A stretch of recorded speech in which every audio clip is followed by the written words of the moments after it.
Hello friends, कैसे हैं आप सभी लोग। एग्ज़ाम प्रिपरेशन में मैं प्रियंका एक बार फिर से आप सभी का स्वागत करती हूं। UPPSC RO topic wise previous question में अब हम लोग हिस्ट्री के और क्वेश्चन सॉल्व करने वाले हैं। इससे पहले के क्वेश्चन आप चैनल पर प्लेलिस्ट बनी हुई है जिसमें आप प्रीवियस क्वेश्चन देख सकते हैं जो कि सभी सब्जेक्ट के कराए गए हैं, वो चाहे ज्योग्राफी हो, यूपी जी के है, मिसलिनियस के कुछ क्वेश्चन हैं। इसके साथ साथ साइंस, पॉलिटी के आप दोनों लैंग्वेजेस में देख सकते हैं। ज़्यादातर आपको पेपर्स मिल जाएंगे कि जो कि अब दोनों लैंग्वेजेस में कंप्लीट कराए जा रहे हैं, तो हिंदी और इंग्लिश दोनों के पेपर अलग मिल जाएंगे। इसके साथ साथ दोपहर 1 बजे आपको डे वाइज सीरीज़ फॉलो करनी है। यूपीपीएससी के सभी एग्ज़ाम को टारगेट करते हुए कंप्लीट जीएस आप एक पास देख सकते हैं। तो चलिए आज के अपने क्वेश्चंस को स्टार्ट करते हैं। तो आज का पहला क्वेश्चन है, मुग़ल मनसबदारी व्यवस्था के बारे में निम्न कथनों पर विचार कीजिए और नीचे दिए गए कोड से सही उत्तर का चयन करना है।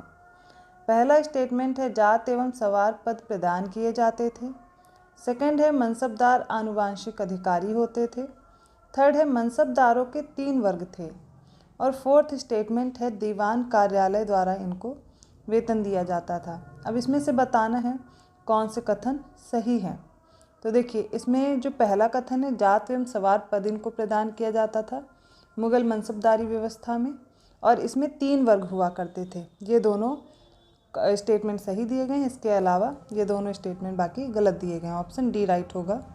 अगला प्रश्न है, शिवाजी ने पुरंदर की संधि जो कि 1665 ईस्वी में होती है, किस मुग़ल सेना नायक के साथ हस्ताक्षरित की गई थी।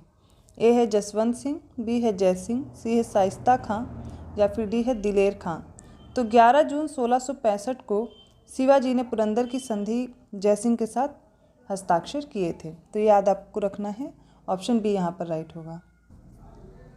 अगला क्वेश्चन है, निम्नांकित युग्मों में से कौन सा सही सुमेलित नहीं है। बक्सर का युद्ध 1764 दिया गया है, सहायक संधि 1863, भारत में ईस्ट इंडिया कंपनी का एकाधिकार 1833 और ब्रिटिश नागरिकों एवं कंपनियों के लिए भारत में व्यापार का खोला जाना 1813। इसमें बक्सर का युद्ध सही दिया गया 1764 को होता है, और भारत में ईस्ट इंडिया कंपनी का जो एकाधिकार है वो 1833 तक रहता है। फिर ब्रिटिश नागरिकों एवं कंपनियों के लिए भारत में व्यापार 1813 को खोल दिया जाता है। लेकिन जो सहायक संधि है ये गलत दी गई है। सहायक संधि की स्टार्टिंग जो होती है वो 1798 में होती है। कब होती? 1798 में लॉर्ड वेलेस्ली के द्वारा सहायक संधि की शुरुआत की जाती है। अब इस संधि में सबसे पहले कौन शामिल होता है? तो सबसे पहले संधि हैदराबाद के निज़ाम के साथ की जाती है। आपको याद रखना है किसके साथ? हैदराबाद के साथ। वैसे तो आप देखेंगे इनकी संधि जो स्वीकार करने वाले जो क्रम हैं वो पूछे जाते हैं। जैसे सबसे पहले हैदराबाद होता है, इसके साथ संधि होती है 1798 में, फिर उसके बाद 1800 में फिर से होती है।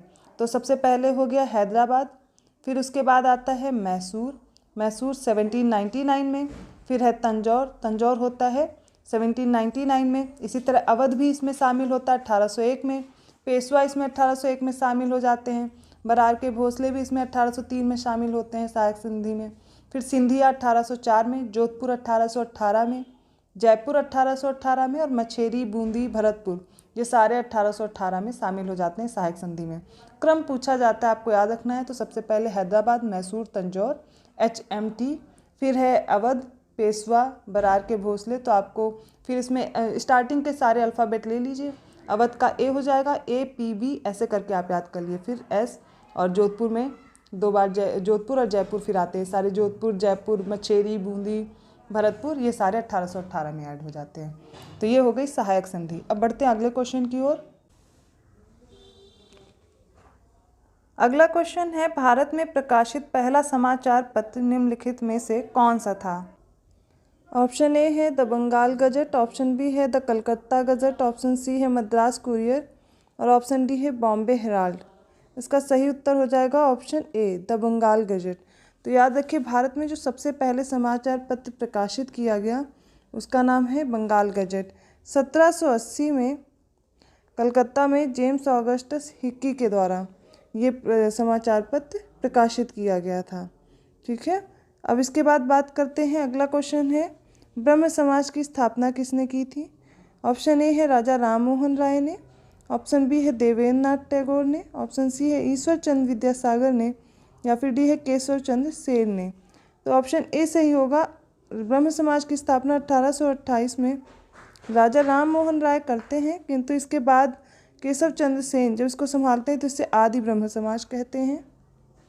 और ब्रह्म समाज की एक और शाखा रहती साधारण ब्रह्म समाज जिसे बोलते हैं, उसमें आप देखेंगे शिवनाथ शास्त्री और आनंद मोहन बोस रहते हैं। तो ये हो गया ब्रह्म समाज राजा राम मोहन राय के द्वारा। अब अगला क्वेश्चन है सूची 1 को सूची 2 से सुमेलित करना है। पहली सूची में आप देखेंगे भारतीय परिषद अधिनियम 1909 दिया गया है, इसका आरंभ। फिर ऑप्शन बी है भारत शासन अधिनियम 1935, सी है लखनऊ समझौता और डी है भारत शासन अधिनियम। अब इसके साथ साथ सूची 2 में द्विशासन पद्धति है, 1916 दिया है। द्विशासन पद्धति का आरंभ 1916 लॉर्ड मिंटो प्रांतीय स्वायत्तता दी गई है। तो देखिए जो भारतीय परिषद अधिनियम 1909 आता है, ठीक है, ये आता है लॉर्ड मिंटो के समय पे। इसे मार्ले मिंटो सुधार के नाम से जानते हैं, क्योंकि मार्ले उस समय सचिव रहते हैं और मिंटो यहाँ पर वायसराय रहते हैं। तो ये हो गया पहला। भारत शासन अधिनियम जब 1935 आता है तो प्रांतों को स्वायत्तता दी जाती है, ठीक है। फिर है लखनऊ समझौता। लखनऊ समझौता होता है 1916 में, ठीक है। सूरत अधिवेशन याद रखना है 1916, ये लखनऊ समझौता होता है। और लास्ट है भारत शासन अधिनियम द्विशासन पद्धति। देखिए 1919 में द्विशासन पद्धति लगाई थी, वही ख़त्म की जाती है 1935 में, और उसे बोल रहे हैं प्रांतीय स्वायत्तता। ऑप्शन डी यहाँ पर राइट होगा 3421। अब अगला प्रश्न है प्राचीन स्मारक संरक्षण अधिनियम किस गवर्नर जनरल के समय में पारित हुआ था।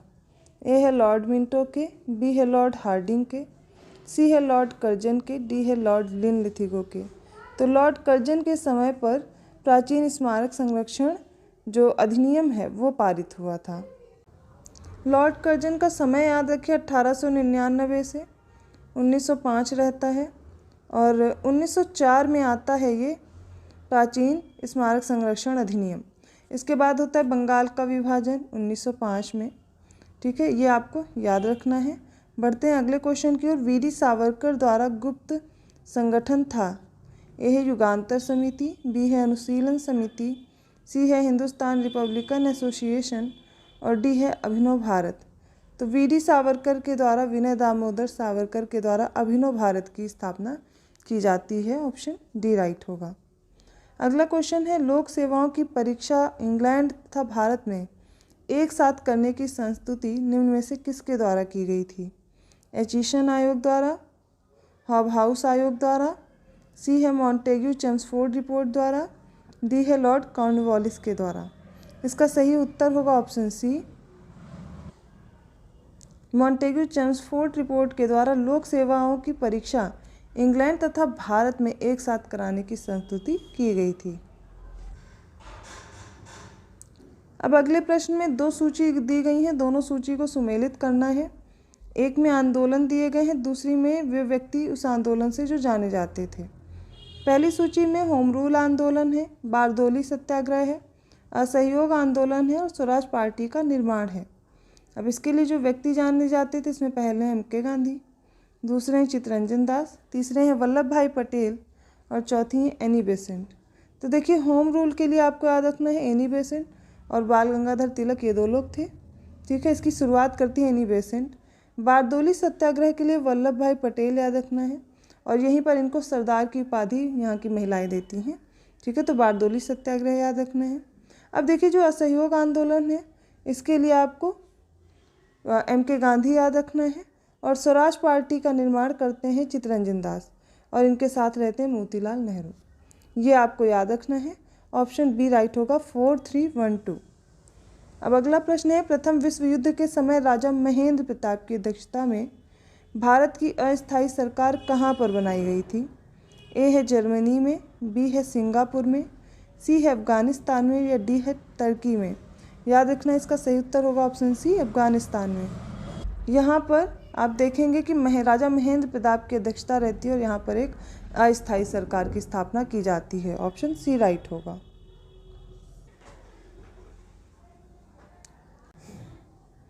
नेक्स्ट क्वेश्चन है, इंकलाब जिंदाबाद का नारा किससे जुड़ा हुआ है? ए है चंद्रशेखर आज़ाद, बी है राम प्रसाद बिस्मिल, सी है सरदार भगत सिंह और डी है लाला हरदयाल। इसका सही उत्तर होगा ऑप्शन सी सरदार भगत सिंह। नेक्स्ट क्वेश्चन है, सांप्रदायिक अधिनिर्णय की घोषणा के पश्चात निम्नलिखित में से किसे संपादित किया गया था? ए है लखनऊ समझौता, बी है कराची समझौता, सी है लाहौर समझौता या फिर डी है पूना समझौता। तो 1932 में होता है पूना समझौता। ये सांप्रदायिक अधिनिर्णय की घोषणा के बाद होता है। ठीक है, तो ऑप्शन डी राइट होगा। अगला प्रश्न है, लाल किले में चले मुकदमे में आज़ाद हिंद फौज के अधिकारियों के पक्ष में निम्नलिखित में से किसने वकालत की थी? ए है CR दास ने, बी है मोतीलाल नेहरू ने, सी है M.A. जिन्ना ने, डी है TB सप्रू ने। इसका सही उत्तर होगा ऑप्शन डी TB सप्रू ने। लाल किले में जो मुकदमा चल रहा था, ठीक है, आज़ाद हिंद फौज के अधिकारियों के पक्ष में वकालत की थी इसमें TB सप्रू ने। अगला क्वेश्चन है, निम्नांकित में से कौन सा 1929 में कांग्रेस के लाहौर अधिवेशन में पारित संकल्प में शामिल नहीं था? ऑप्शन ए है भारत की विदेश नीति की घोषणा, ऑप्शन बी है पूर्ण स्वराज के लक्ष्य की घोषणा, ऑप्शन सी है सविनय अवज्ञा आंदोलन प्रारंभ करने की तैयारी और ऑप्शन डी है अस्पृश्यता का उन्मूलन। तो 1929 के कांग्रेस का जो लाहौर अधिवेशन होता है इसमें अस्पृश्यता उन्मूलन नहीं था। ऑप्शन डी राइट होगा। इसके अलावा भारत की विदेश नीति की घोषणा, पूरी स्वराज के लक्ष्य की घोषणा, सविनय अवज्ञा आंदोलन प्रारंभ करने की तैयारी, ये सारे इसी में शामिल थे। तो यहाँ तक हमने इतिहास के कुछ महत्वपूर्ण प्रश्नों को देखा। आई होप आपको समझ में आया होगा। वीडियो अगर अच्छा लगा तो प्लीज़ लाइक कीजिए, चैनल को सब्सक्राइब कर दीजिए और अदर वीडियोस के नोटिफिकेशन के लिए आपको बेल आइकन प्रेस करना है। तो ऐसे और क्वेश्चन के साथ मिलते हैं नेक्स्ट वीडियो में। तब तक के लिए धन्यवाद।